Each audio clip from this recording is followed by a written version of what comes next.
اب اس طلاق دینے کے دو طریق ہیں جو احادیث میں بیان ہوئے،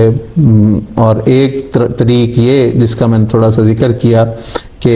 کوئی شخص اپنی بیوی کو طلاق دے طہر میں، اور جب اس کا حیض آ جائے تو وہ گویا 1 مہینہ گزر گیا یا 1 طہر گزر گیا، اگلا جب طہر آئے تو پھر اس میں اگر وہ طلاق دینا چاہتا ہے تو طلاق دے، اور پھر اسی طرح جب تیسرا طہر آئے تو اس میں بھی اگر وہ اب سوچ سمجھ لے کہ اگر وہ طلاق دے گا تو وہ عورت اس کے لیے مستقل حرام ہو جائے گی، اس کے لیے جائز نہیں رہے گی، اس سے وہ رجوع نہیں کر سکتا، تو گویا 3 مہینوں کے اندر 1 مہینے کے بعد وہ 1 طلاق دے تو یہ بھی درست ہے، اور اس میں یہ ہے کہ اس میں 3 مہینوں کے اندر وہ طلاق مکمل ہو جائے گی، اور یہ ایسی طلاق ہوگی کہ اس کے بعد پھر وہ خامد اس بیوی سے نہ نکاح کر سکتا ہے، کوئی صورت رجوع کی باقی نہیں رہتی۔ اس کو فقہا نے طلاق حسن قرار دیا ہے، اور اس کے متعلق حضرت مسیح موعود علیہ الصلوۃ والسلام ایک جگہ فرماتے ہیں کہ اور چاہیے کہ جن عورتوں کو طلاق دی گئی وہ رجوع کی امید کے لیے 3 حیض تک انتظار کریں، ان 3 حیض میں جو قریباً 3 مہینے ہیں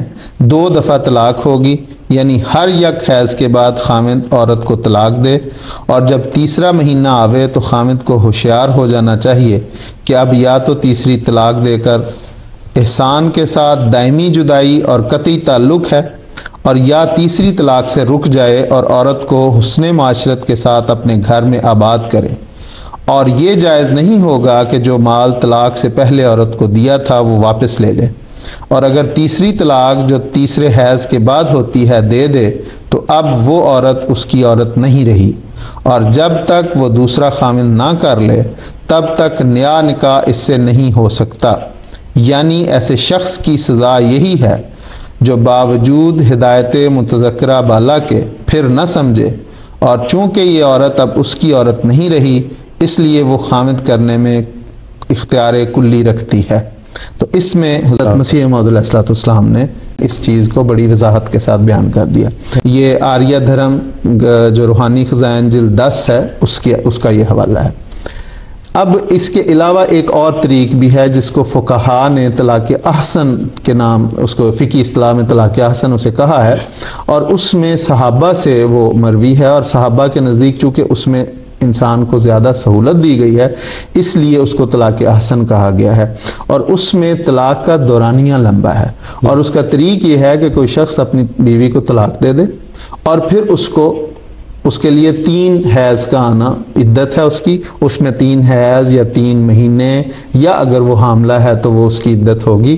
اس تک وہ آزاد ہے۔ اب وہ کہتے ہیں کہ اس عدت کے دورانیے میں وہ مرد اگر چاہے تو وہ اپنی طلاق واپس لے سکتا ہے، اس میں اسے کوئی نکاح کی ضرورت نہیں ہوگی،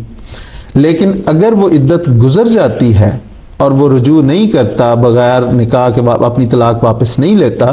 تو اس کی طلاق ایک شمار تو ہو جائے گی، لیکن وہ پھر عورت کی رضامندی سے نکاح کے ساتھ اسے رجوع کر سکتا ہے۔ تو گویا صلح کی صورت اس میں یہ ہو سکتی ہے کہ یا تو وہ طلاق عدت کے دوران اپنی طلاق واپس لے لے، اس صورت میں بھی اس کا ایک موقع طلاق کا شمار ہو جائے گا، یعنی اس نے استعمال کر لیا ایک موقع، اور اگر عدت گزر جاتی ہے تو اس کے بعد پھر وہ اس کو کہتے ہیں طلاق بائن ہو جائے گی، ایسی طلاق ہو جائے گی کہ پھر صرف خامد اپنی اکیلی مرضی سے وہ طلاق نہیں واپس لے سکتا، بلکہ اس میں پھر عورت کی رضامندی ضروری ہے، اور دوسرے حق مہر کے ساتھ وہ دوبارہ نکاح ہوگا۔ ایسی صورت میں اگر وہ پہلی طلاق عدت میں واپس لیتا ہے یا عدت کے بعد دونوں فریقین کی رضامندی سے وہ صلح ہوتی ہے،